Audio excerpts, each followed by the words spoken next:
Get out of my house, you worthless woman! You've given me nothing but shame and disappointment! Tunde's voice thundered through the marble-floored living room of their Lagos penthouse, his finger jabbing toward the mahogany door like a weapon. His wife, Nkechi, stood frozen by the dining table, her hands still clutching the serving spoon she'd been using to dish his favorite jollof rice.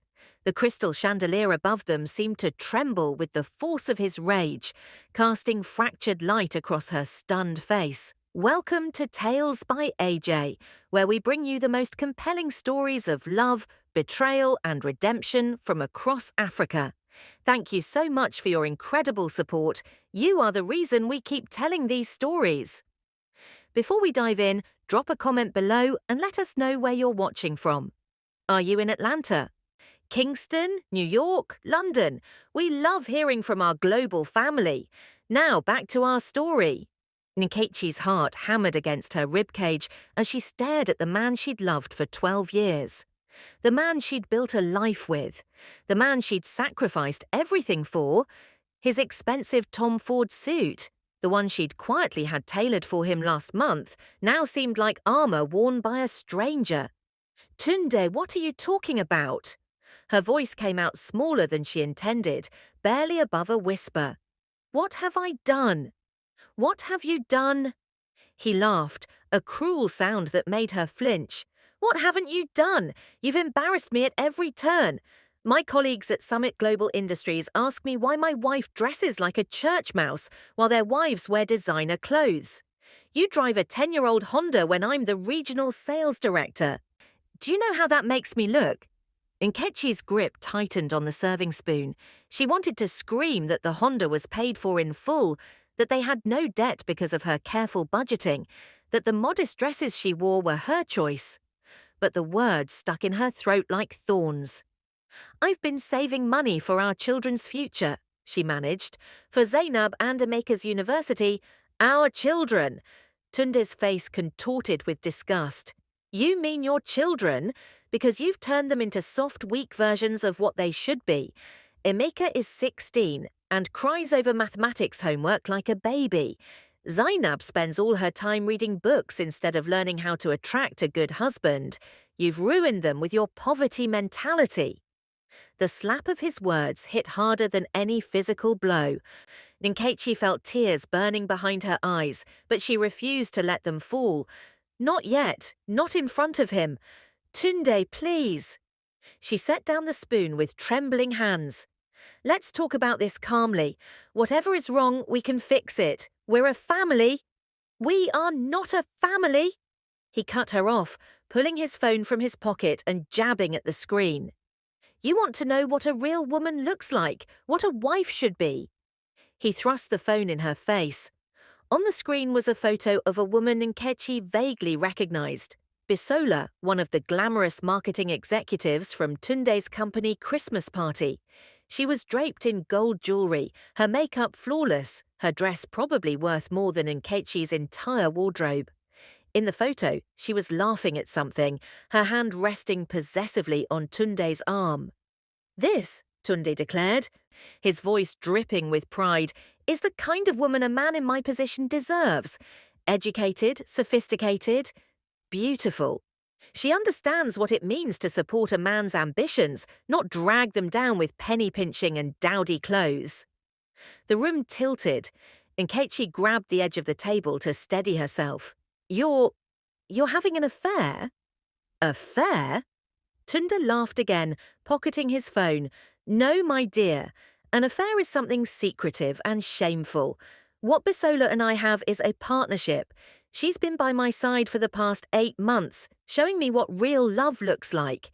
She doesn't nag me about saving money or spending time with whining children. She celebrates my success. 8 months, Nkechi repeated numbly. 8 months of lies. 8 months of late nights he'd blamed on work projects. 8 months of her cooking dinners he claimed he'd already eaten at business meetings. The jollof rice she'd spent 2 hours preparing suddenly looked obscene, mocking her with its vibrant red color. Where are the children? She asked, her voice hollow. At your mother's house. I sent them there this afternoon. Tunde adjusted his gold cufflinks, the ones Nkechi had given him for their 10th anniversary. I wanted to do this properly, without any dramatic scenes in front of them. You should be grateful I'm giving you this dignity. Dignity. The word was acid in her ears. So what? Nkechi straightened her spine, forcing herself to meet his eyes.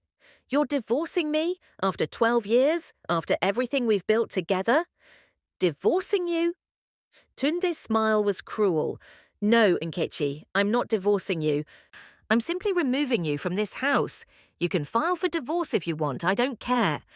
But Bisola is moving in tomorrow, and I won't have you here making things awkward. The sheer audacity of it stole her breath. This is my home too. I've lived here for 7 years. I raised our children here. You can't just... Can't I? He moved closer, and for the first time in their marriage, Nkechi saw something dangerous in his eyes. This penthouse is in my name. The car you drive is in my name. Everything you have, I gave you. You came into this marriage with nothing.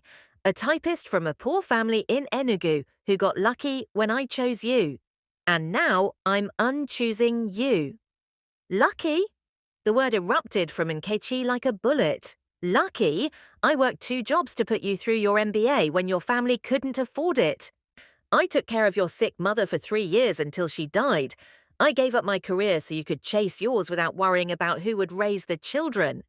And I've paid you back tenfold, Tunde shouted. Look around you, this luxury apartment, the private schools for the children, the comfortable life you've led, all because of me, because of my job at Summit Global Industries. They pay me 800,000 naira monthly. That's nearly 6 million naira a year. How much were you making as a typist? 80,000 naira. You should be kissing my feet in gratitude. Something inside Nkechi cracked. Not broke, cracked, like a dam developing its first fatal fissure. Behind that crack, years of silent strength, hidden truth, and carefully guarded secrets began to press forward. Get out, Tunde said, his voice now cold and final. Pack what you need for tonight. I'll have the rest of your things sent to wherever you end up. Maybe your mother's village house in Enugu. You always belonged there anyway. Nkechi stood motionless, her mind racing. She thought about the secret she'd kept for 12 years.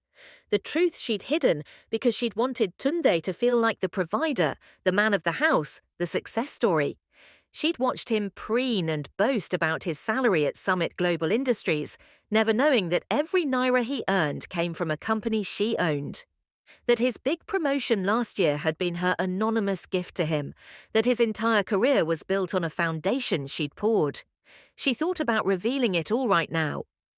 Watching his face crumble when he learned that the worthless wife he was discarding was actually the mysterious billionaire founder of Summit Global Industries, the one whose identity was known only to a handful of lawyers and offshore trustees. The one who'd built a corporate empire from that typist job he mocked, through brilliant investments and ruthless business acumen she'd learned from her late father. But something stopped her.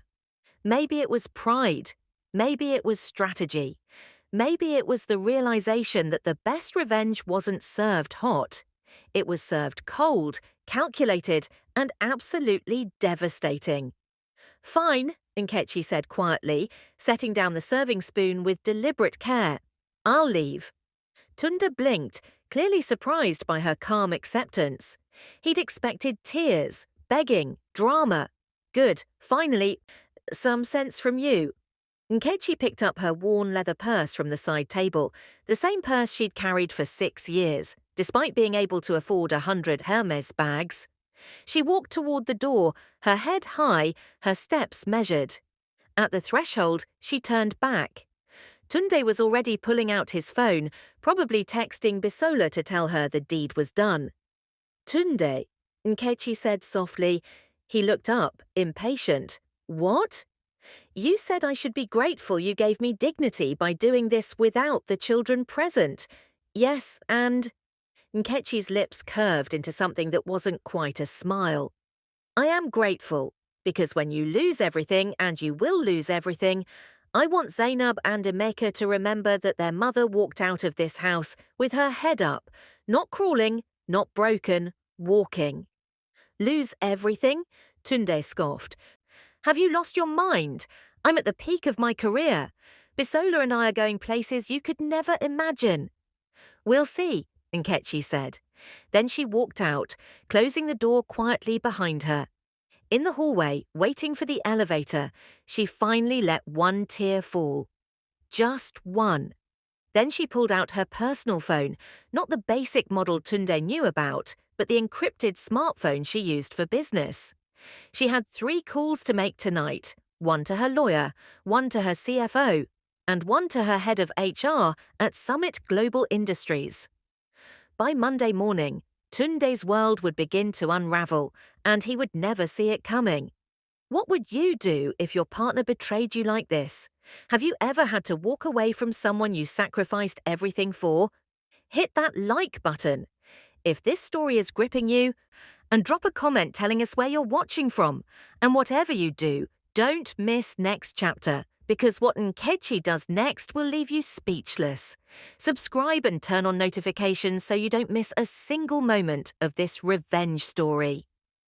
The elevator descended 43 floors, and with each floor, Nkechi felt the weight of 12 years of pretense lifting from her shoulders. By the time she reached the underground parking garage, she wasn't the broken woman Tunde expected her to be. She was someone else entirely, someone she'd forgotten existed beneath years of playing small. Her hands were steady as she unlocked her old Honda and slid into the driver's seat. The car smelled faintly of the lavender air freshener Zainab had bought her for Mother's Day. That thought, her daughter, almost broke her composure. But Nkechi had learned long ago that tears were a luxury successful women couldn't afford in moments that required strategy. She drove not to her mother's house in the suburbs, but to the Eco Hotel and Suites in Victoria Island. The night manager's eyes widened slightly when she walked through the marble lobby in her simple Ankara dress and worn sandals, requesting the presidential suite. "Ma'am, I'm afraid that suite is 500,000 naira per night," he said gently, assuming she'd made a mistake. Nkechi pulled out a black credit card, the kind most people never saw in their lifetimes. "Charge it for 1 week, please, and I'll need complete privacy. No housekeeping unless I request it." The manager's entire demeanor transformed. Within minutes, she was riding the private elevator to the top floor, where floor-to-ceiling windows overlooked the glittering Lagos skyline. The suite was larger than most people's homes, decorated in cream and gold, with a baby grand piano in the corner. She kicked off her sandals and walked barefoot to the window.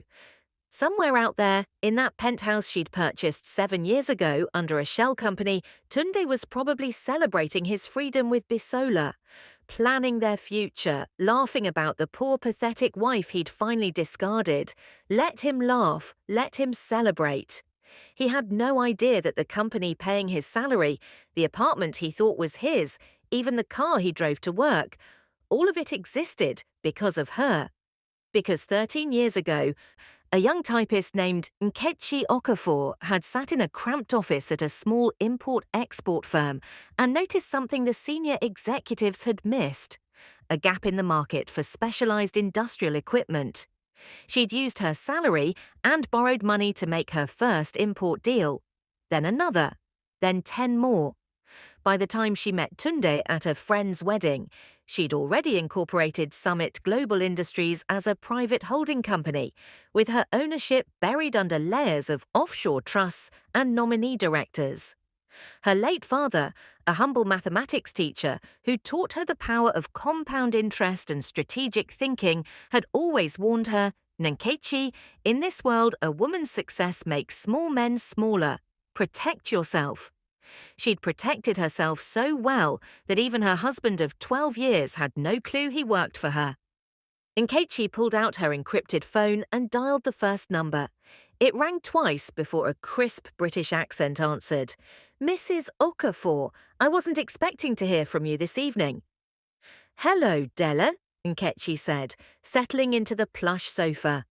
Dele Ogunleye was her lawyer, Harvard-educated, ruthlessly efficient, and one of only 3 people who knew her true identity as Summit Global's founder.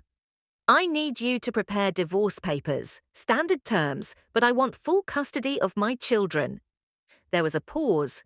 Della had handled her legal affairs for 9 years and knew better than to ask unnecessary questions. Of course. Grounds? Adultery, abandonment, I have dates and evidence if needed. She thought about Tunde's phone, filled with 8 months of messages to Bisola. But I don't think it will go to court. Understood. I'll have preliminary papers ready by Monday. Anything else? Yes. Nkechi's voice hardened. Pull the file on Tunde Okonkwo's employment at Summit Global Industries. I want a complete review of his performance, sales figures and expense reports for the past 3 years. Every dinner, every trip, every taxi receipt.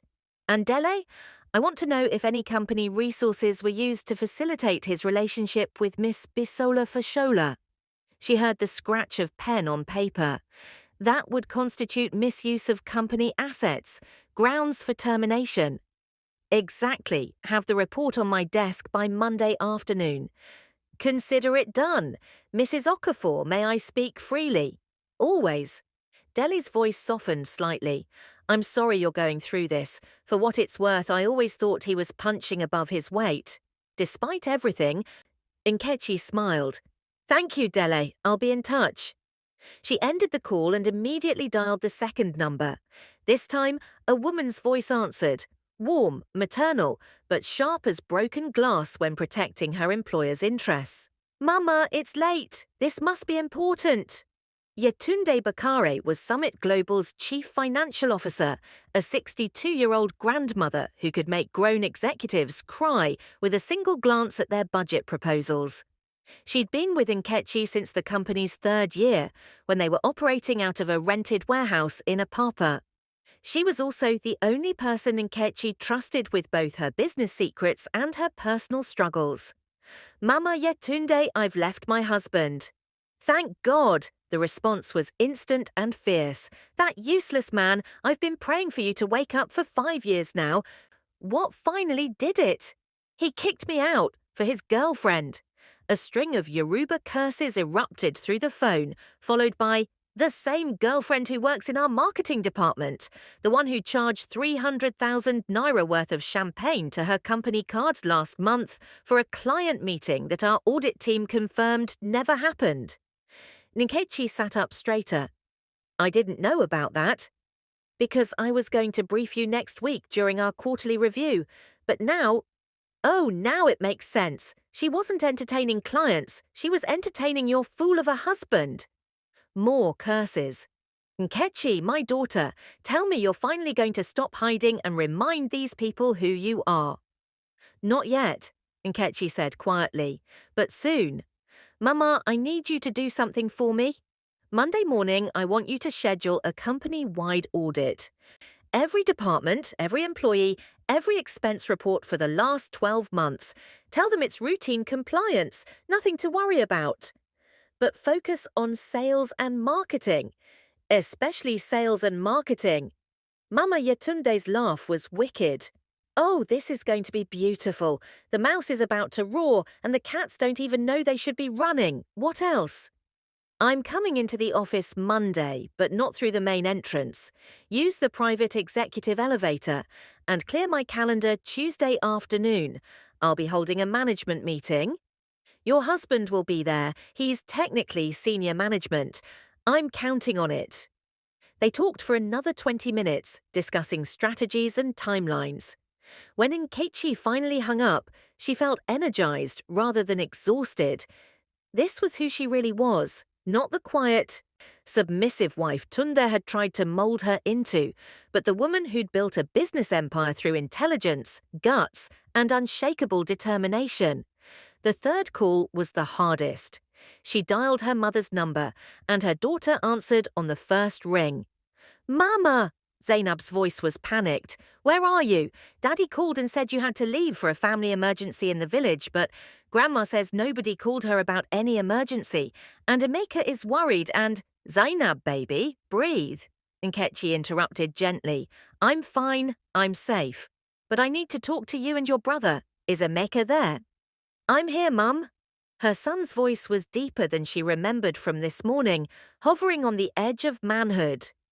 What's going on? Dad's being weird. Nkechi closed her eyes.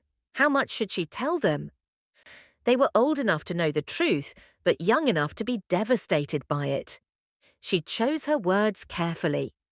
Your father and I are having serious problems. I'm not at the penthouse anymore and I won't be going back. But I want you both to know that this has nothing to do with you. You are loved. You are precious. And no matter what happens between your father and me, that will never change. Silence. Then Zainab's voice, small and broken. Are you getting divorced? Probably, yes. Emeka spoke next, and there was something hard in his voice that reminded Nkechi of her own father. Did he cheat on you? She could have lied, should have lied maybe to protect them from the ugliness, but her children deserved truth. Yes, I knew it, Emeka said bitterly. He's been different for months, happier, spending more time on his phone. I told Zainab something was wrong, but we didn't want to believe it. Zainab was crying now. Where are you, Mama? We want to come to you. Not tonight, my love. Stay with Grandma, go to school tomorrow like normal. But Saturday, I'm taking you both out. Just the three of us. We'll talk about everything then, okay? I promise. They talked for another 15 minutes, Nkechi soothing fears and making promises she intended to keep. When she finally hung up, it was nearly midnight. She was exhausted, emotionally wrung out, but also strangely at peace. She showered in the marble bathroom, washing away the smell of the home she'd lost. Then she put on the hotel's plush robe and sat at the elegant desk, pulling out a leather journal she'd been keeping for years, a record of every business decision, every investment, every calculated risk that had built her empire. On a fresh page, she wrote a single sentence, Day 1 of reckoning. Then she opened her laptop and began drafting an email to HR. Subject line, urgent investigation required. By 2 a.m., she'd outlined a comprehensive review of Tunde's department, highlighting specific expense anomalies that would trigger automatic flags in their system. She'd also drafted a memo about company policy regarding workplace relationships and the misuse of corporate resources. By 3 a.m., she'd transferred funds to set up trust accounts for Zainab and Emeka, ensuring their futures were protected regardless of what happened next. By 4 a.m., she'd reviewed Summit Global's organizational chart and identified exactly which board members needed to be briefed about upcoming changes in company leadership visibility. At 4:30 a.m., as the Lagos sky began to lighten with the promise of dawn, Nkechi stood at the window and watched the city wake up. Somewhere out there, Tunde was sleeping peacefully, probably wrapped around Bisola, dreaming of his bright future. He had no idea that his wife, the woman he'd called worthless and poor, was about to teach him the most expensive lesson of his life. Her phone buzzed with a text from Mama Yetunde. Can't sleep, too excited. Should I send flowers to your hotel or save them for Tunde's funeral? Nkechi smiled and typed back, save them. Monday is going to be very interesting. Another text came through, this time from Dele. Divorce papers will be ready for your signature by noon Monday. Also found something interesting in preliminary records. Call me when you're awake. She set the phone down and finally allowed herself to feel it. Not the pain of betrayal, but the cold, crystalline clarity of purpose. Tunde had made a catastrophic mistake. He'd assumed that because Nkechi played small, she was small. He'd confused her humility for weakness, her silence for ignorance, her love for dependence. He was about to learn the difference between a woman who needs a man and a woman who chose to love one. And when the lesson was over, he'd understand that the worst thing you can do to a queen is fail to recognize her crown while she's wearing it. Monday morning arrived with the kind of humidity that made Lagos feel like a sauna wrapped in silk. By 6 a.m., Nkechi was already awake, standing before the full-length mirror in her hotel suite, transforming herself back into the woman she'd hidden for over a decade. Gone was the modest Ankara dress and worn sandals. In their place, a custom-tailored charcoal grey pantsuit from a discreet London boutique that had been making her business wardrobe for years. Silk blouse the colour of old money. Shoes that cost more than Tunde's monthly salary. Italian leather, understated but unmistakable in their quality. Her hair, usually pulled back in a simple bun, was styled in elegant twists that framed her face. Diamond studs, real ones, not the cubic zirconia she'd worn at home, glinted at her ears. She looked like what she was, a woman worth approximately 4.7 billion naira, give or take a few hundred million depending on market fluctuations. Her phone rang. Dele. Good morning, Mrs. Okafor. Are you sitting down? Should I be? Definitely. She heard papers rustling. I had my team work through the weekend on Tunde's expense reports. In the past 18 months, he's charged approximately 3.2 million naira in questionable expenses to the company. Dinners at expensive restaurants on nights he claimed to be in late meetings, confirmed by credit card receipts showing 2 guests. Hotel rooms in Abuja during business trips that our travel coordination team has no record of authorizing. And here's the interesting part.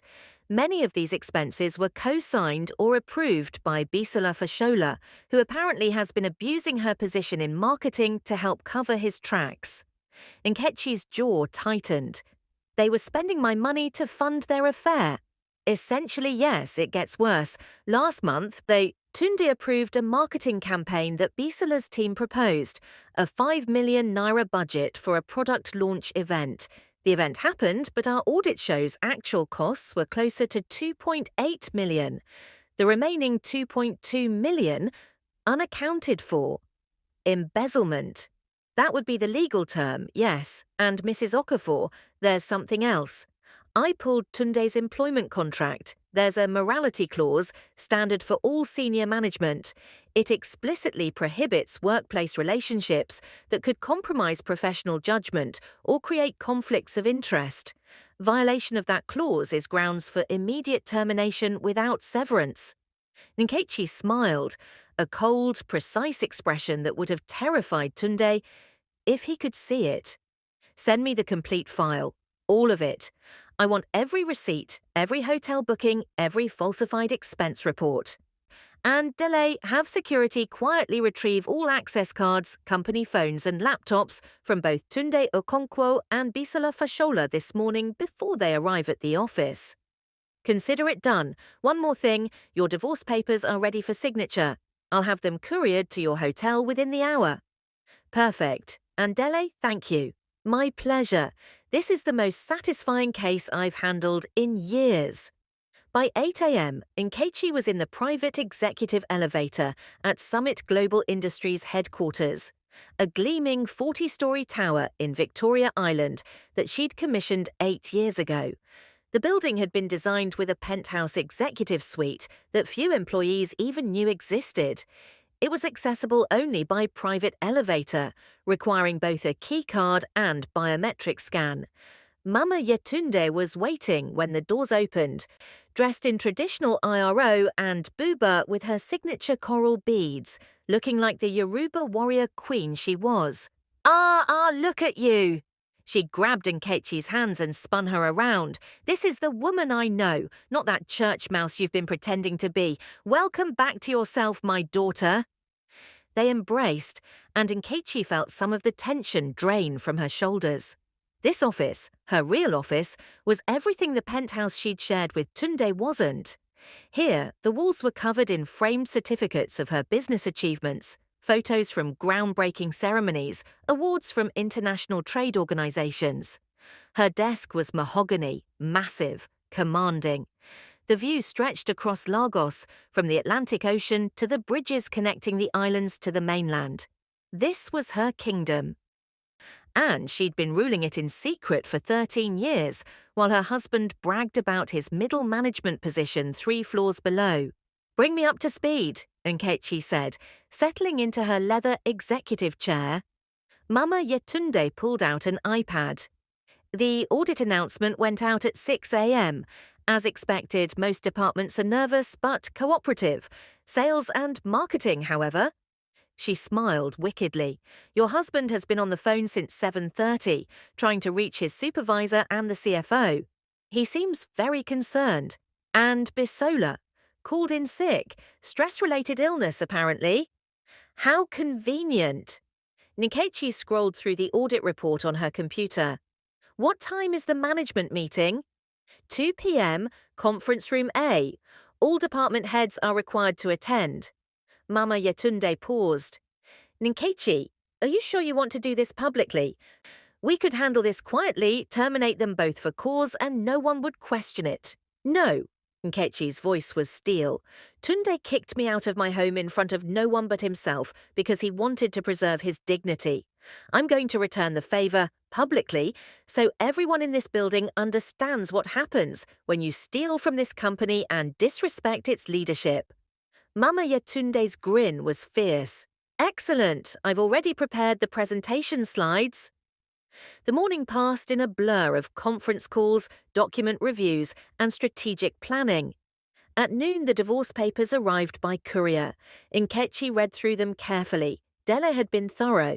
She was filing for divorce on grounds of adultery and abandonment, seeking full custody of the children and claiming zero alimony. She didn't need Tunde's money. She never had. She signed her name with a flourish and called for the courier to take them directly to Tunde at his desk. At 1:45 p.m., Nkechi made her way to conference room A via the executive corridor, a route that bypassed the main office floor. She entered through the private entrance behind the presentation screen, where she could see the room but remain hidden. The conference table seated 20. Already department heads were filing in, murmuring nervously. She spotted Tunde immediately. He was wearing the navy suit she'd bought him last Christmas, his tie slightly crooked, his face drawn with stress. He kept checking his phone, probably wondering why his access cards had been deactivated that morning, why his company email was locked, why no one was returning his increasingly frantic calls. He had no idea his wife was standing 15 feet away, watching him squirm. At exactly 2 p.m., Mama Yetunde entered from the main door and took her position at the head of the table. Good afternoon, everyone. Thank you for attending on short notice. As you know, we're conducting a routine compliance audit. However, some irregularities have emerged that require immediate attention. Tunde shifted uncomfortably in his seat. He was sitting next to his supervisor, Mr. Gabadabo, who kept shooting him confused glances. Before we begin, Mama Yetunde continued, I need to introduce someone who many of you have never met, though she's been with this company since its founding. Ladies and gentlemen, I'd like you to meet the founder and majority shareholder of Summit Global Industries. She gestured toward the private entrance.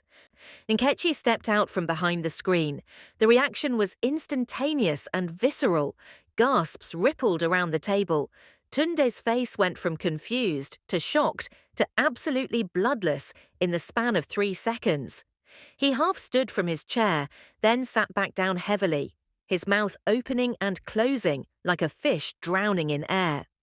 Good afternoon, Nkechi said calmly, moving to stand beside Mama Yetunde. For those who don't know me, my name is Nkechi Okafor, and I founded this company 13 years ago with a single shipping container of industrial equipment and a loan from my father's pension fund. Today, Summit Global Industries employs over 800 people, operates in 6 African countries, and generates annual revenues exceeding 15 billion naira. She let that sink in. Every eye in the room was on her, including Tunde's, which were wide with dawning horror. I've always believed in running this company with integrity, Nkechi continued. I've maintained a low profile, not out of shame, but because I believe the work speaks louder than the personality. I've let others take credit for successes that were mine. I've operated through intermediaries and trusted executives like Mrs. Bakare here, who has been my right hand for 9 years. She pressed a button on the remote in her hand. The screen behind her lit up with a spreadsheet, Tunde's expense reports, highlighted in accusatory red. However, it has come to my attention that 2 employees of this company have been systematically defrauding us for the past 18 months.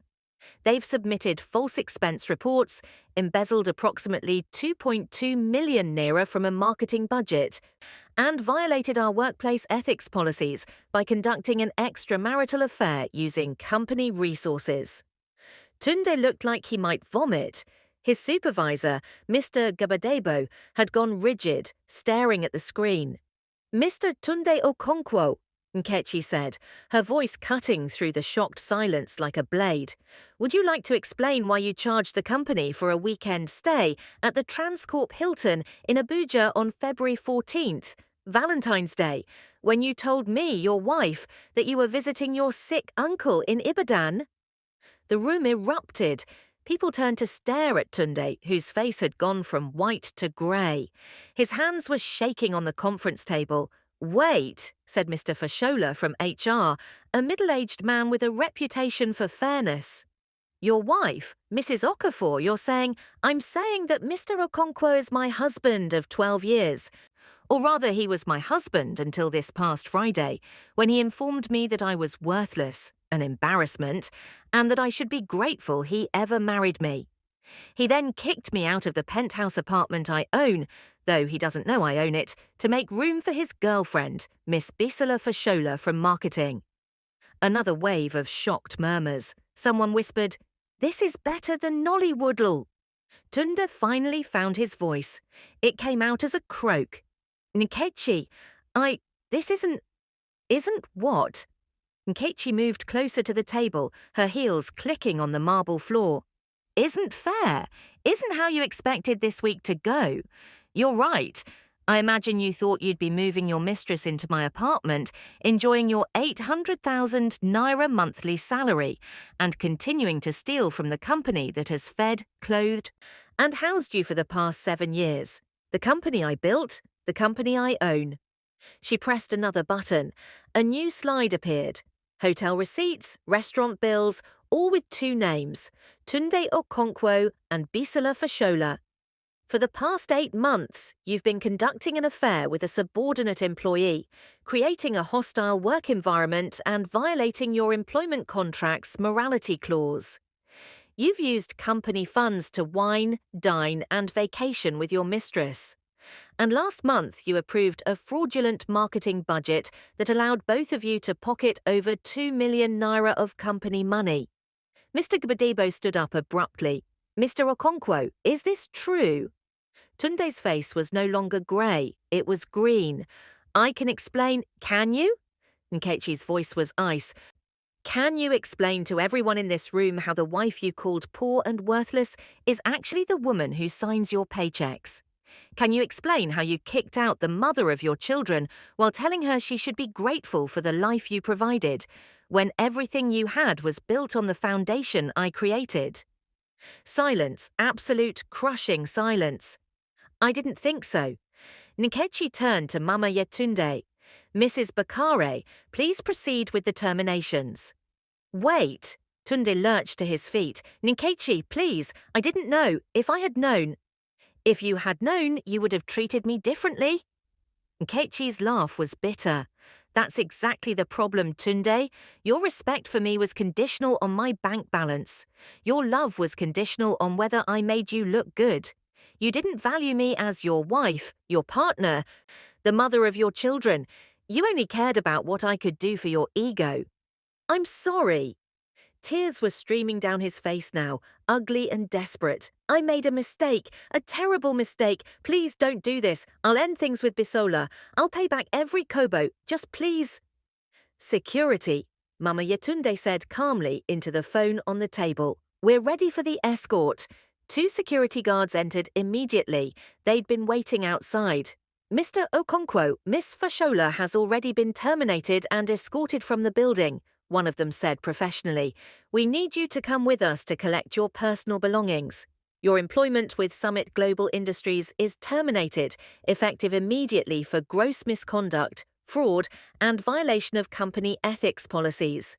You will receive no severance package, and we will be pursuing legal action for recovery of stolen funds. Tunde looked around the room wildly, as if expecting someone to defend him. No one met his eyes. Then he turned back to Nkechi, his face crumpling. What about our children, Zainab and Emeka? You can't keep them from me. I'm not keeping them from you, Nkechi said quietly. You're free to maintain a relationship with your children, but they will live with me, in the home I will provide for them. Not the penthouse. You're right, that place has too many bad memories. I've already purchased a house in Ikoyi, 4 bedrooms, a garden, close to their schools. They'll have stability, love, and a mother who doesn't need a man's money to give them a good life.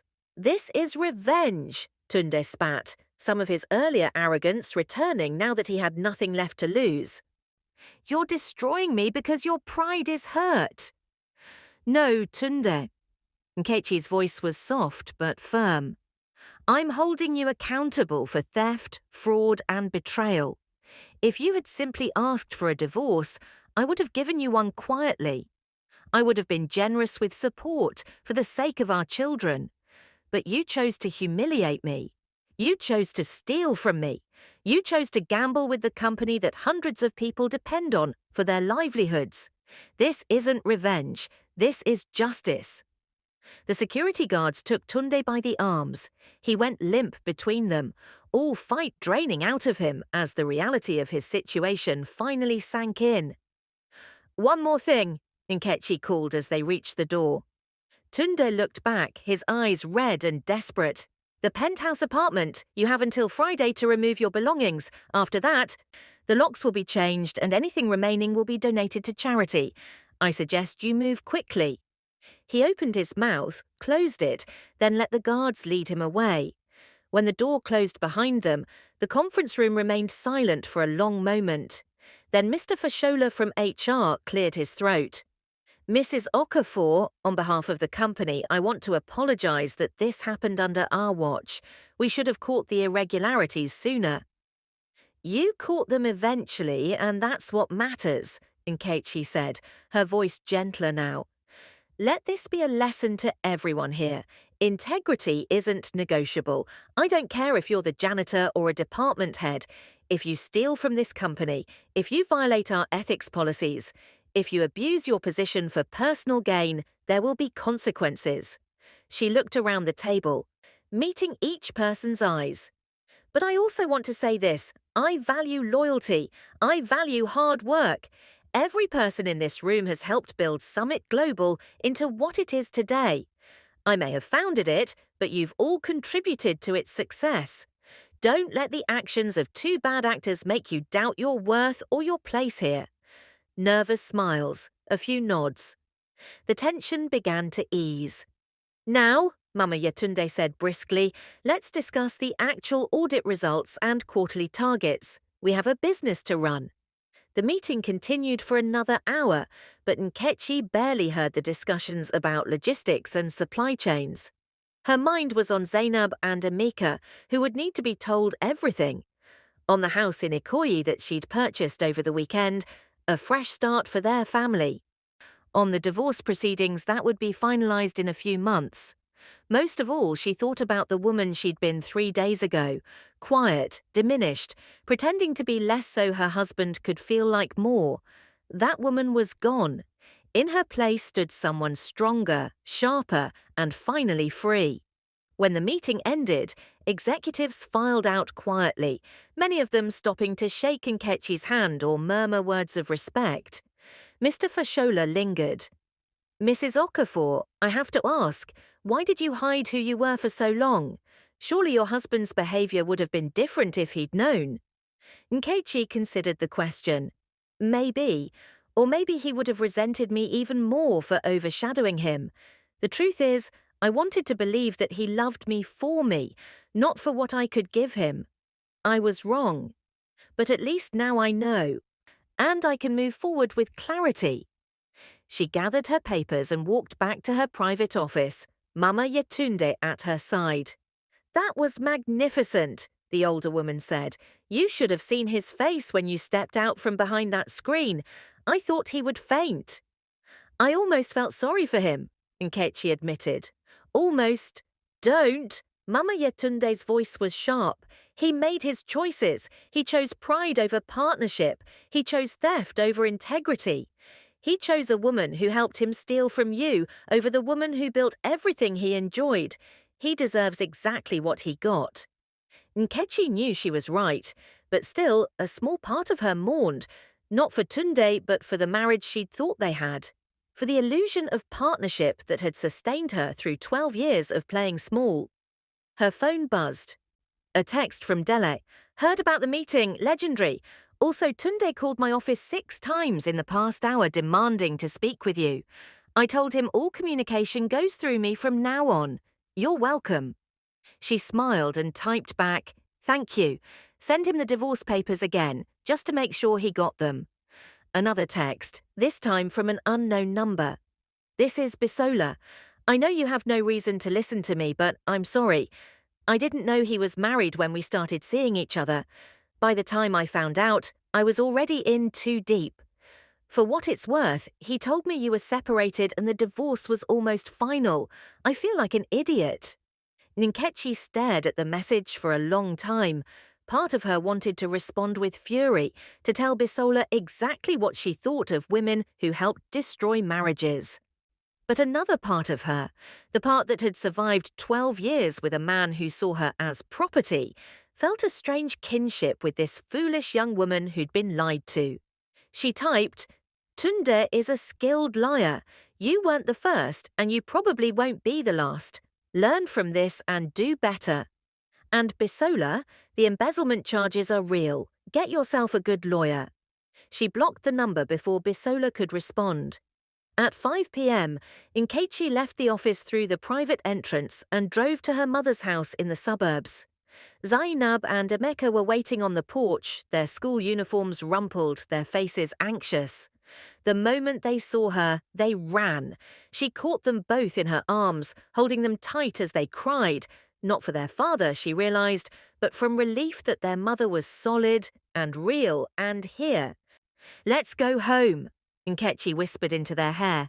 Not the old home, a new one, better, just for us. And Daddy? Emeka asked, his voice muffled against her shoulder.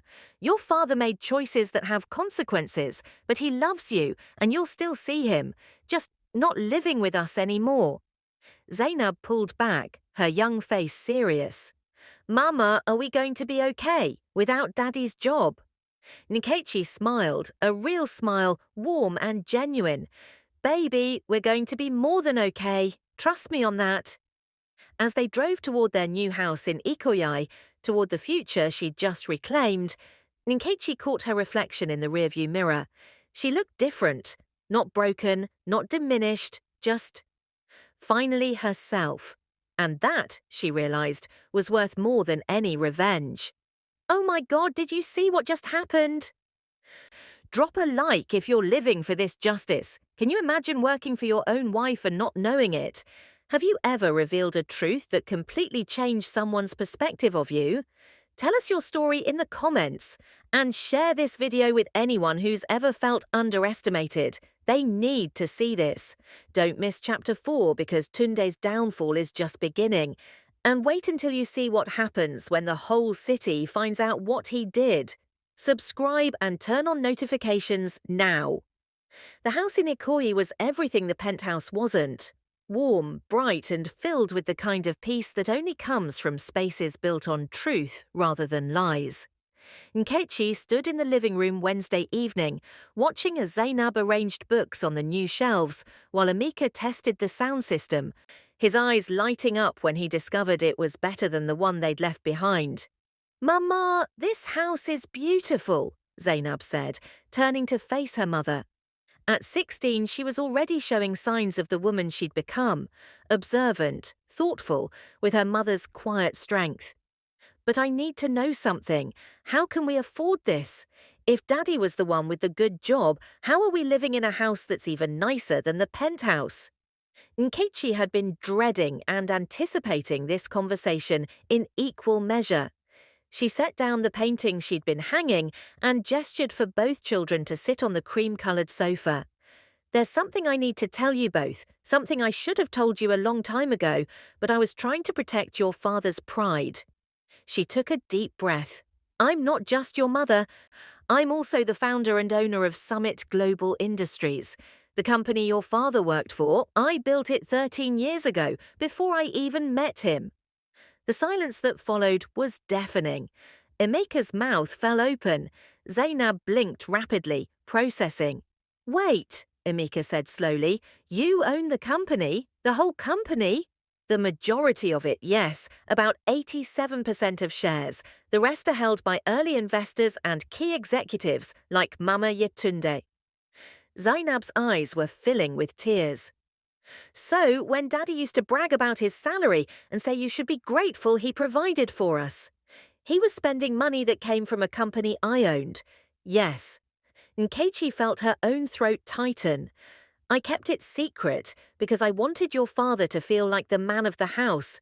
I wanted him to have his dignity, his sense of purpose. I thought I was being a good wife by making myself smaller so he could feel bigger." "That's not fair," Emeka burst out, his teenage voice cracking with emotion. "He treated you like you were nothing. He made you feel bad about the car you drove and the clothes you wore, and all that time you were—" He gestured around the elegant house. "You were this. I know, baby, I know." "Why?" Zainab's voice was small. "Why would you do that to yourself?" Nkechi chose her words carefully. "Because I loved him, and because I was raised to believe that a good woman supports her husband, even if it means hiding her own light. My father taught me about business and numbers and strategy, but my mother taught me about marriage." She said, "Nkechi, a man needs to feel like a provider. If you're too successful, you'll intimidate him. So I tried to be both, successful in business, but invisible at home." "That's wrong," Zainab said fiercely. "Grandma was wrong. You should never have to pretend to be less than you are." "You're right, and I won't anymore." Nkechi reached out and took both their hands. "But I need you to understand something important. What your father did, the cheating, the stealing, the cruelty, those were his choices, not mine. I didn't cause them by being successful. He caused them by being selfish and weak." Emeka was quiet for a moment, then asked, "Are we rich?" Despite everything, Nkechi laughed. "Yes, sweetheart, we're rich. Not in a flashy way. I've never believed in showing off. But yes, we're financially secure. You'll both go to university anywhere you want. You'll have opportunities I never had.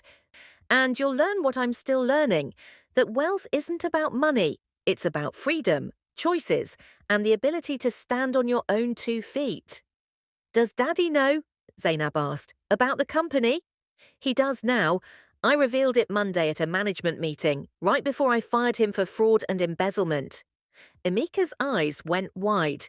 "You fired your own husband." "I fired an employee who stole from my company and violated ethics policies. The fact that he was also my husband just made it more painful, not less necessary." Nkechi's voice hardened. "Your father and his girlfriend used company money to fund their affair. They stole over 2 million naira. That money could have been used for employee bonuses, or expansion into new markets, or charity programs. Instead, they spent it on hotels and expensive dinners while lying to everyone around them." The weight of that settled over the room. Finally, Zainab spoke, her voice steadier. "What happens now?" "Now we build a new life. You'll still see your father. He's not a monster, just a deeply flawed man who made terrible choices. But we won't live under his shadow anymore. We'll live in the light as ourselves." Emeka stood abruptly and hugged his mother fiercely.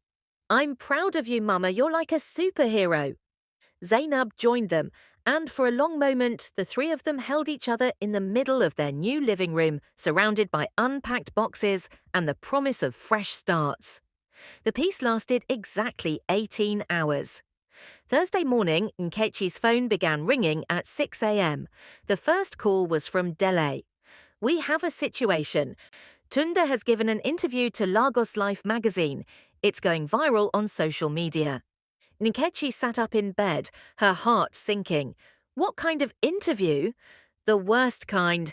He's positioned himself as the victim of a vindictive, cruel wife who humiliated him publicly to satisfy her ego. He claims you hid your wealth to trap him, that you fired him not because of legitimate misconduct, but because he wanted a divorce. He's saying you're trying to turn his children against him and destroy his reputation so he can never work again. Nkechi couldn't even finish the sentence. The audacity was breathtaking. It gets worse. The article is titled, "When Success Makes Women Cruel, One Man's Story of Corporate Revenge." They've positioned it as a cautionary tale about powerful women and emasculation. The comments section is divided. Some people are defending you, but others are calling you everything from a witch to a manipulative succubus who destroyed a good man's life. Nkechi felt rage rising in her chest like lava. "Send me the link." She read the article 3 times, each reading making her angrier. Tunde had painted himself as a devoted husband, blindsided by a wife's secret empire. He claimed he'd only sought comfort with Bisola after years of emotional neglect from Nkechi. He conveniently forgot to mention the theft, the lies, the 8 months of betrayal. Instead, he portrayed their separation as his brave decision to leave a controlling marriage. The worst part, some people were buying it. Poor man, imagine working for your wife without knowing it. That's psychological abuse. She could have talked to him privately but chose public humiliation. That's evil. Successful women always want to destroy their husbands. This is why men are afraid to marry career women.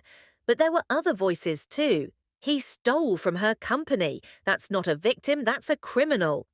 If genders were reversed, nobody would feel sorry for a wife who cheated and embezzled. Stop coddling grown men who make bad choices. She built an empire and he repaid her by cheating. He got exactly what he deserved. Nkechi's second call was from Mama Yetunde, who was spitting fire in Yoruba. "This useless man, after everything he did, now he wants to play victim." "Nkechi, we need to respond. We have documentation, proof, everything. Let me call a press conference." "No," Nkechi said quietly. No. He's destroying your reputation." "Let him try. Mama, I've learned something these past few days. The people who matter, our employees, our partners, our investors, they know the truth. They've seen the evidence. The people who believed Tunde's lies, they wanted to believe something bad about a successful woman anyway. I could present 100 documents, and they'd still find a way to blame me. So you're just going to let him win the narrative?" "I'm going to let him have his moment.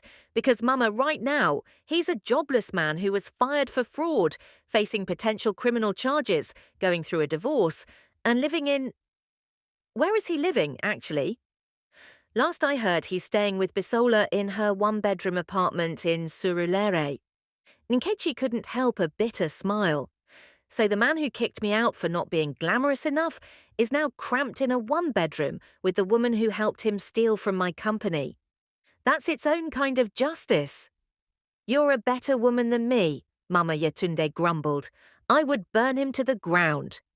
"I already did, Mama. I just did it with facts and consequences instead of tabloid wars." But by midday, Nkechi realized that silence had its own costs. Her phone was flooded with messages from people she hadn't heard from in years, old friends, distant relatives, former colleagues, all asking for her side of the story.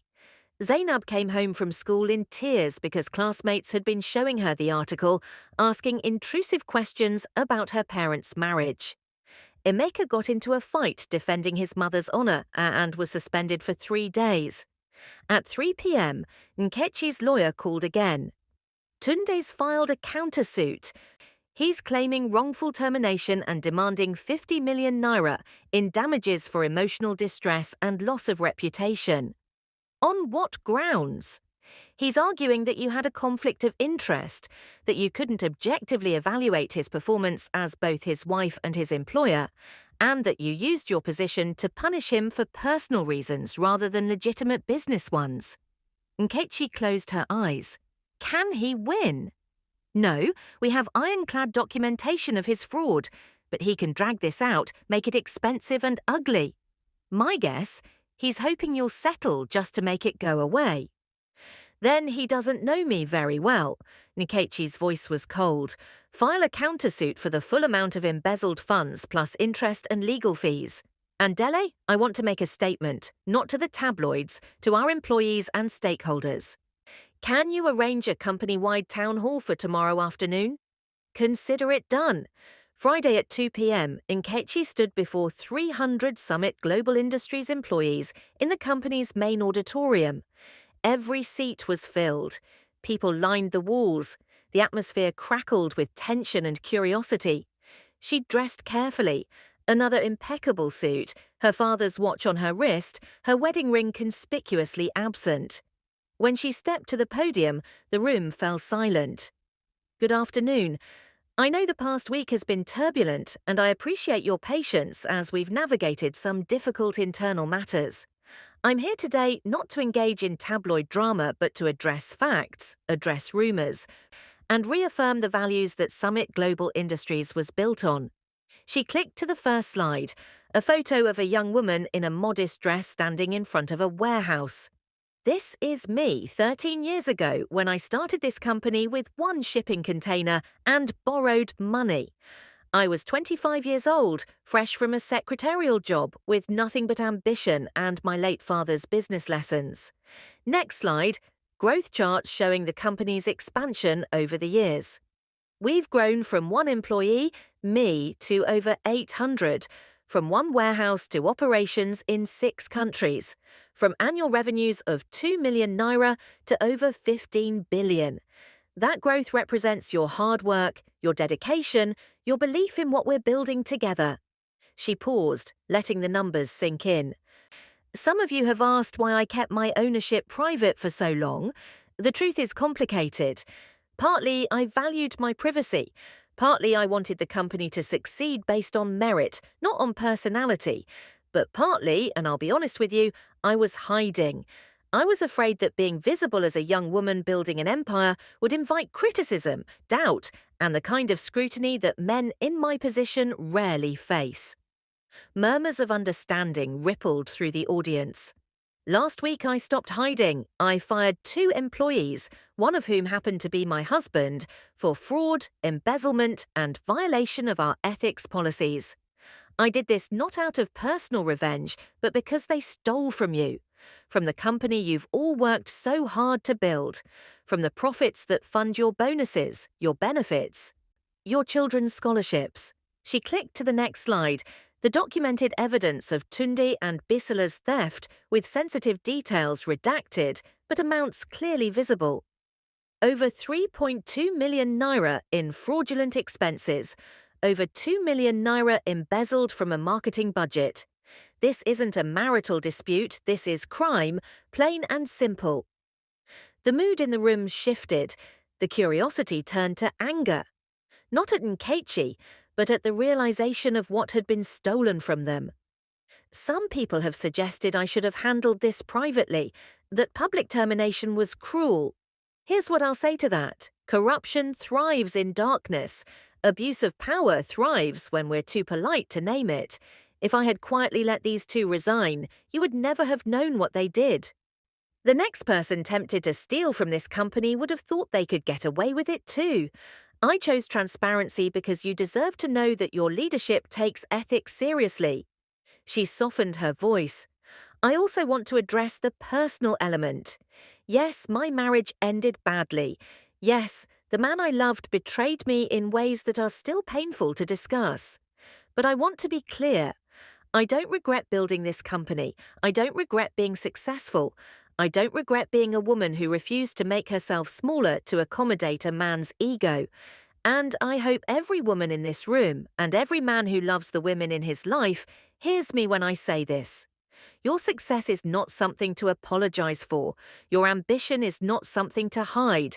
Your strength is not something to diminish.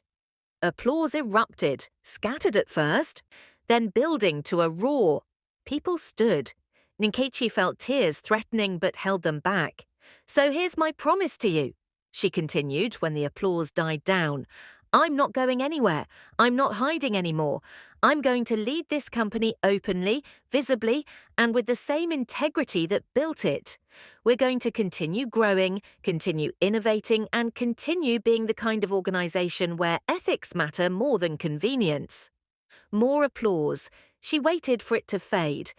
Now, I know some of you have questions. I'll take a few, but I won't discuss ongoing legal matters or personal details about my marriage beyond what I've already shared. A young woman in the third row raised her hand. Mrs. Okafor, you said you were afraid of scrutiny as a young woman building a business. Do you have advice for women like me who want to start their own companies? Nkechi smiled. Yes, don't do what I did. Don't hide your light. Don't shrink yourself to make others comfortable. Build your empire loudly, proudly, and unapologetically. The right partner will celebrate your success, not feel threatened by it. And if someone can't handle your ambition, that's their limitation, not yours. Another hand, this time from an older man in logistics. What happens to the sales department now? Will there be restructuring? Yes, Mr. Gbadebo will be promoted to acting vice president of sales while we conduct a proper search for permanent leadership. We're also implementing new oversight protocols to prevent future fraud. And we're creating an anonymous whistleblower system so any employee who sees misconduct can report it safely. The questions continued for 30 minutes. By the end, Nkechi could feel the energy in the room had shifted from tension to solidarity. These people, her people, were with her. As the town hall ended and employees filed out, dozens stopped to shake her hand, to thank her, to tell her quick stories of their own struggles with being underestimated. Mama Yetunde appeared at her elbow, beaming with pride. That, the older woman declared, is how you take control of a narrative. Forget the tabloids, you just won the only audience that matters. But as Nkechi returned to her office, she found a surprise waiting. Sitting in her reception area, looking small and defeated, was Bisola. The younger woman stood when Nkechi entered, her eyes red from crying. Mrs. Okafor, please, just 5 minutes. I know I have no right to ask, but please. Nkechi considered sending her away. She'd earned the right to slam the door in this woman's face, but something in Bisola's posture, the same broken humiliation Nkechi herself had felt just a week ago, made her pause. 5 minutes, she said curtly, leading Bisola into her office and closing the door. Bisola didn't sit. She stood in the middle of the elegant office, looking lost. I came to say I'm sorry. I know it doesn't matter. I know sorry doesn't fix anything, but you need to know. I didn't know he was married when we started. He told me he was divorced, that the papers were almost final, that you'd been separated for over a year. And you believed him. I wanted to believe him. Bisola's voice cracked. He was charming, attentive. He made me feel special. And yes, I was stupid. I was young and stupid and I didn't ask enough questions. By the time I realized the truth, by the time I met you at the Christmas party and saw you were still very much together, I was already... She trailed off. Already in too deep, Nkechi finished coldly, already helping him steal from my company. I didn't know about that either. Bisola's voice rose desperately. I swear on my mother's life, I didn't know he was falsifying expenses. He told me the hotel bills were legitimate business trips. When he asked me to approve that marketing budget, he showed me invoices, contracts. I thought it was real. But it wasn't. No, Bisola's shoulders sagged. When the audit started, I went through everything properly. That's when I realized what he'd done. He'd been using my access, my approvals, my signature to cover his theft, and I was too stupid and too in love to see it. So now you want what? Forgiveness? Absolution? No. Bisola looked up, meeting Nkechi's eyes directly for the first time. I want you to know that not all of this was my fault. I made terrible choices. I had an affair with a married man. I was careless with my professional responsibilities. I let myself be used. Those are my sins, and I'll pay for them. But the theft, the embezzlement, that was him. And if there's any way to separate my stupidity from his criminality in the legal proceedings, I'm willing to testify, to provide evidence, whatever you need. Nkechi studied the younger woman carefully. Bisola couldn't have been more than 28, dressed in jeans and a simple blouse, a far cry from the glamorous figure Tunde had flaunted on his phone. She looked tired, scared, and genuinely remorseful. "Why would you testify against him?" Nkechi asked. "I thought you loved him." "I thought I did too." Bisola's laugh was hollow. "But this week, living with him in my tiny apartment, watching him rage about you, about the company, about how everyone betrayed him, I realized I don't even know who he is. The man I fell for doesn't exist. He was a character Tunde played to manipulate me. And now that he's lost everything, the mask is off. He's cruel, bitter, entitled, and he blames everyone but himself. Last night he told me this was all my fault for not being smart enough to cover our tracks better." Charming. Yeah. Bisola wiped her eyes. "So no, I don't love him. I don't even like him. I'm moving back home with my parents in Ibadan, trying to figure out how to rebuild my career after being fired for fraud. And I wanted you to know that I'm sorry, not because it fixes anything, but because you deserve to hear it." Nkechi was quiet for a long moment. Then she said, "Have your lawyer contact my lawyer. If you cooperate fully with the investigation and testify truthfully about Tunde's role in the embezzlement, I'll advocate for reduced charges against you. I can't make the criminal investigation go away. You did sign those approvals, even if you were deceived. But I can acknowledge that there are degrees of culpability, and yours is less than his." Bisola's eyes filled with fresh tears. "Thank you. You have no reason to be kind to me, but thank you." "I'm not being kind," Nkechi corrected. "I'm being just. There's a difference. Now go. Your 5 minutes are up." After Bisola left, Nkechi stood at her window, watching the Lagos sunset paint the sky in shades of orange and purple. Her phone buzzed with a text from Zainab. "Mama, some girls at school showed me your speech. They think you're amazing. I think you're amazing too. Love you." Another text from Emeka.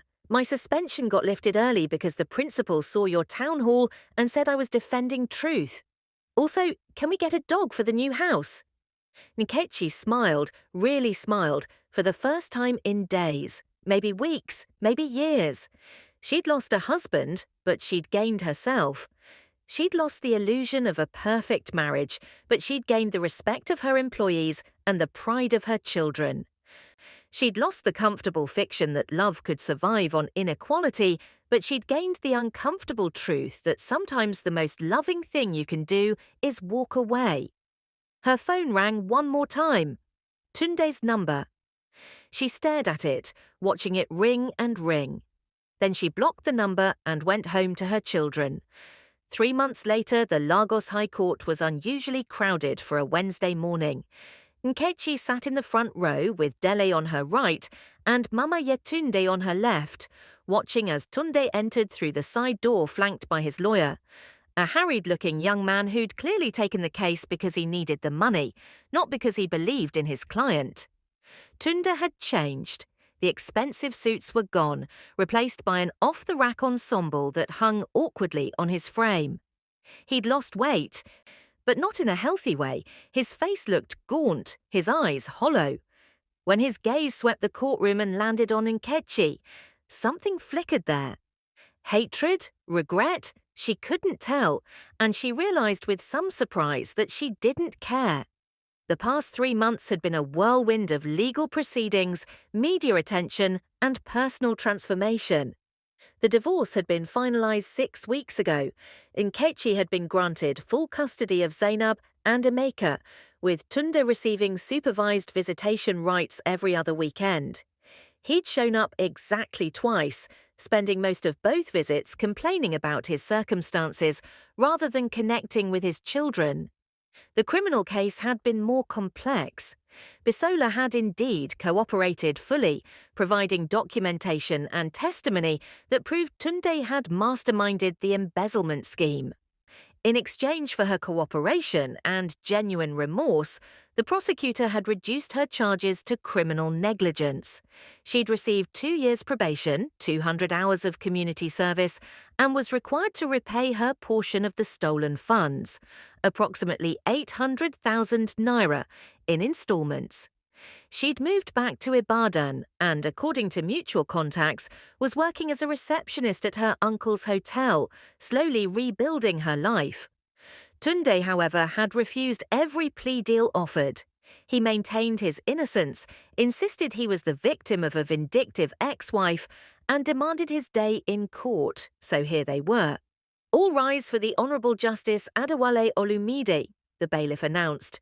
The judge was a distinguished man in his late 60s, with silver hair and the kind of penetrating gaze that suggested he'd heard every lie ever told and wasn't impressed by any of them. He settled into his seat and reviewed the case file before him. "We are here today for the criminal trial of Mr. Tunde Okonkwo, charged with embezzlement, fraud, and misuse of corporate resources. How does the defendant plead?" Tunde's lawyer stood. "Not guilty, Your Honour." The trial proceeded with mechanical efficiency.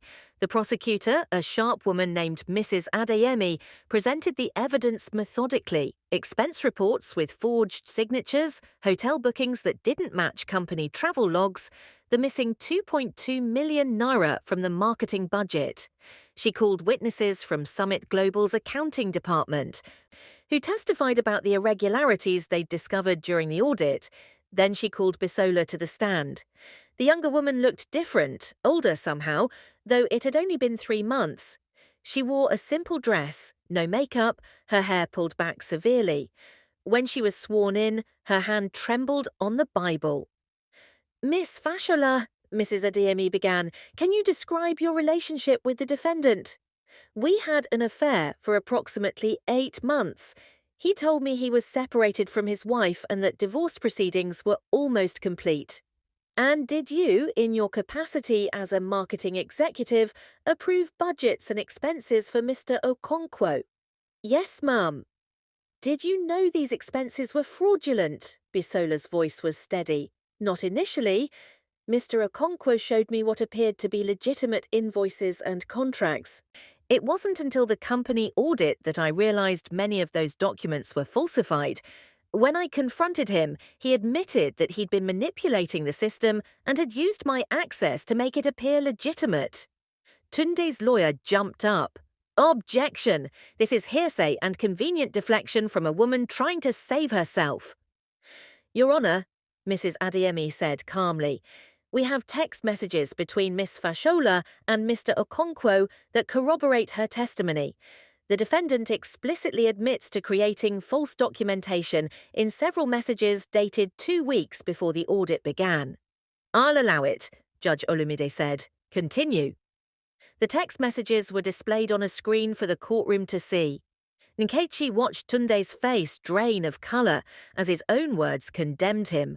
"Baby, don't worry about the audit. I've covered our tracks. The invoices look legitimate. You didn't actually think those vendors were real, did you? LOL. I'm smarter than the accounting department thinks. If anyone asks, we can say it was a miscommunication. Your signature gives us deniability." By the time Bisola stepped down, Tunde looked physically ill. The prosecution's final witness was Nkechi herself. She walked to the stand with her head high, acutely aware that this was the first time she and Tunde had been in the same room since the management meeting 3 months ago. Mrs. Adeyemi approached with professional warmth. "Mrs. Okafor, can you explain your relationship to Summit Global Industries?"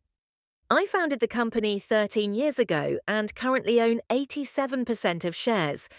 I serve as CEO and chairman of the board.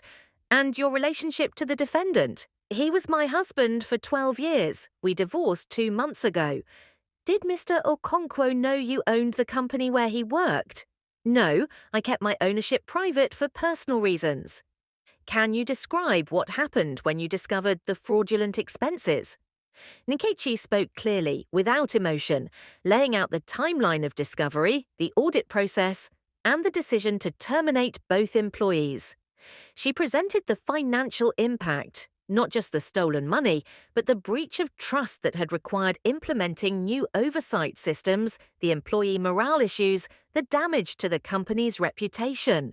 When Tunde's lawyer cross-examined her, he tried to paint her as vindictive. Isn't it true, Mrs. Okafor, that you only pursued these charges because your husband left you for another woman?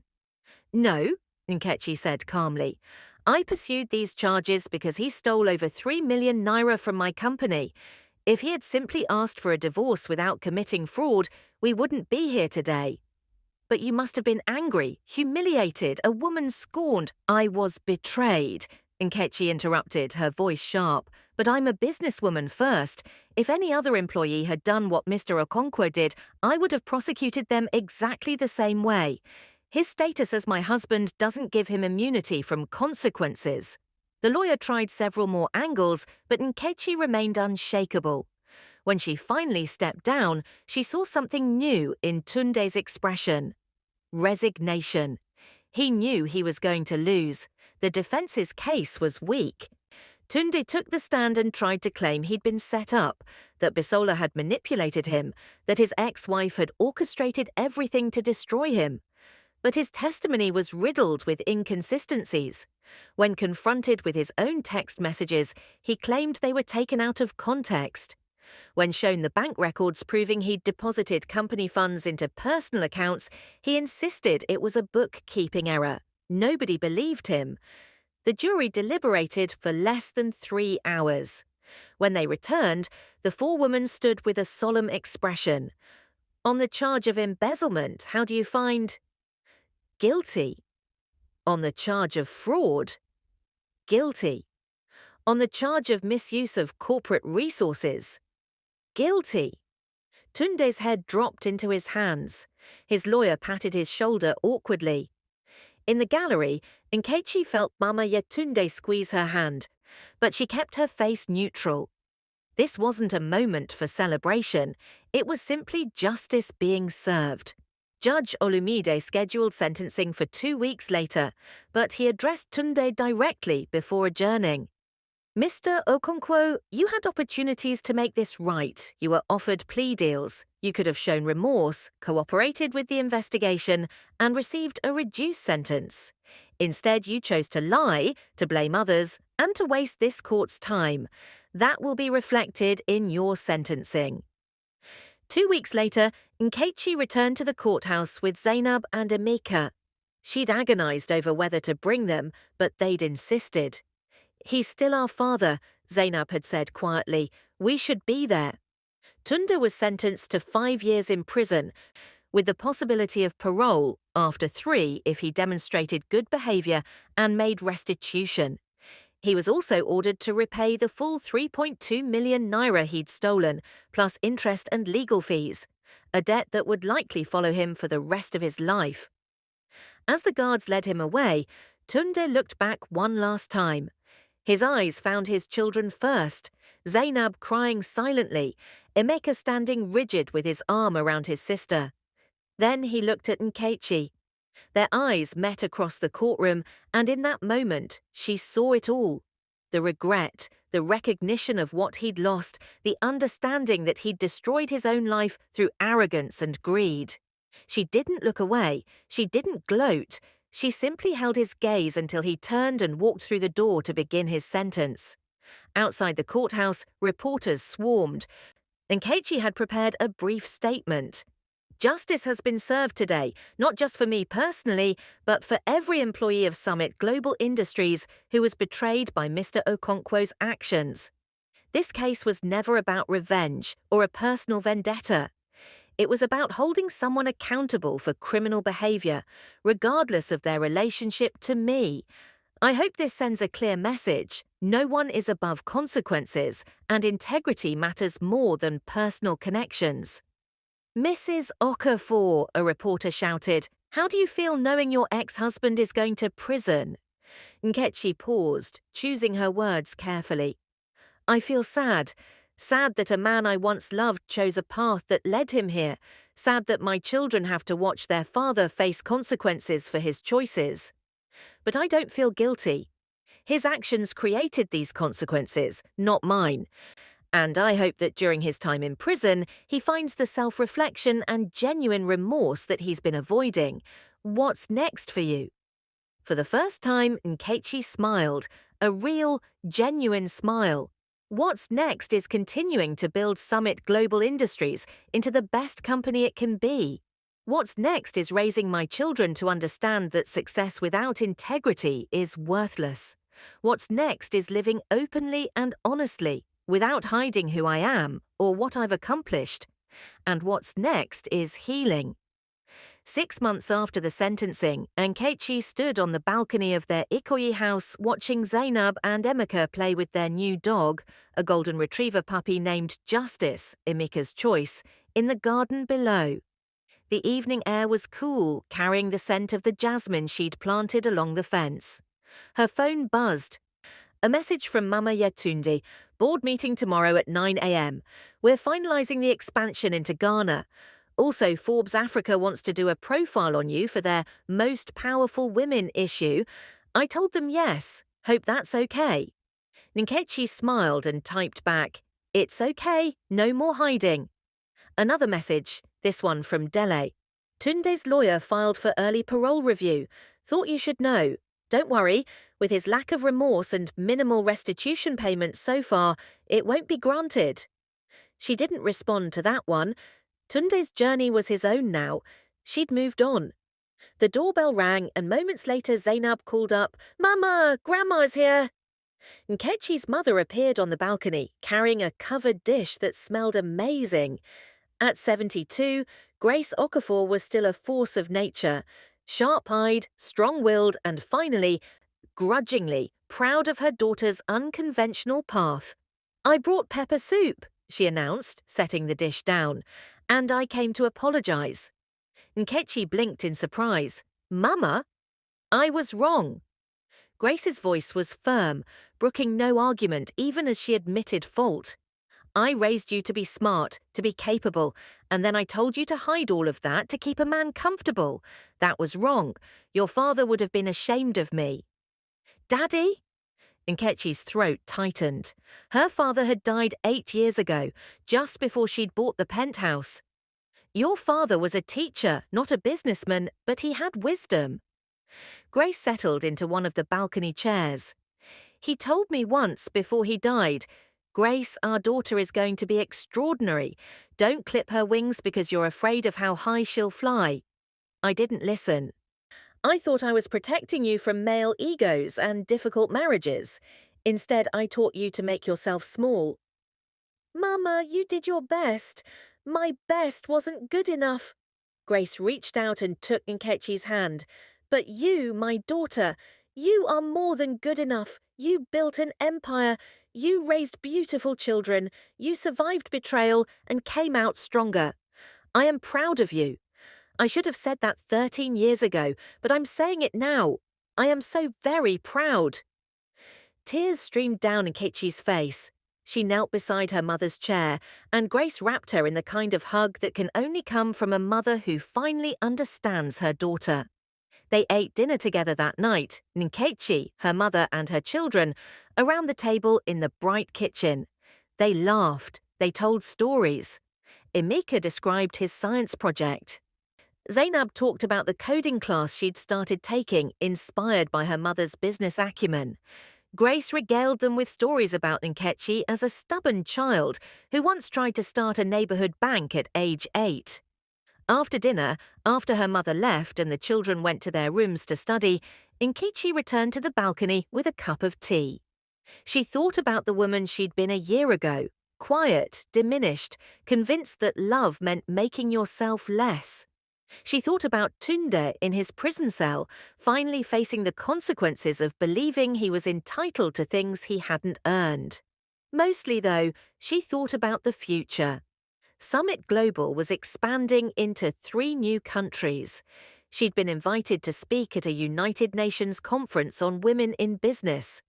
Zainab had been accepted into a prestigious STEM program. Emeka had joined the debate team and was flourishing. Her phone buzzed one more time, an email from the Forbes journalist. "Mrs. Okafor, thank you for agreeing to the profile. Our angle is the hidden billionaire who built an empire in secret. But I'm curious, if you could go back and do it differently, would you?" Would you have hidden your success from your husband? Nkechi thought about the question for a long time. Then she typed her response. If I could go back, I wouldn't change building my company or achieving success. I would change only one thing. I would never again believe that my light diminishes someone else's. I would never again confuse humility with self-erasure. I would never again hide who I am to make someone else comfortable. Because the truth is, the right people, the people who truly love you, aren't threatened by your success. They celebrate it. And the people who need you to be small to feel big, they don't deserve you at all. She pressed send and set down her phone. In the garden below, Justice the puppy barked at something in the bushes, and she could hear Emeka laughing as he called the dog back. Through the window, she saw Zainab at her desk, headphones on, lost in her homework. This was her empire now, not the business, though that mattered, not the money, though that provided security. Her real empire was this, a home built on truth, children who were learning that integrity mattered more than appearances, a life lived openly, honestly, without apology. Tunde had kicked her out thinking he was discarding something worthless. Instead, he'd set her free. And Nkechi Okafor, businesswoman, mother, survivor, had taken that freedom and built something beautiful. The night was warm, the city lights sparkled in the distance. And for the first time in years, Nkechi felt completely, utterly at peace. She was enough. She had always been enough. And she would never forget that again. 2 years later, the headline in Business Day read, Summit Global Industries celebrates 15 years, from secret empire to continental powerhouse. Nkechi stood on the stage of Eco Hotel's grand ballroom, looking out at 500 employees, partners, and stakeholders gathered for the anniversary celebration. Zainab and Emeka sat in the front row, both now young adults. Zainab heading to MIT in the fall for computer science. Emeka already recruited by 3 universities for their debate teams. In the audience, she also spotted Bisola, who'd been quietly rehired 6 months ago after completing her probation and demonstrating genuine rehabilitation.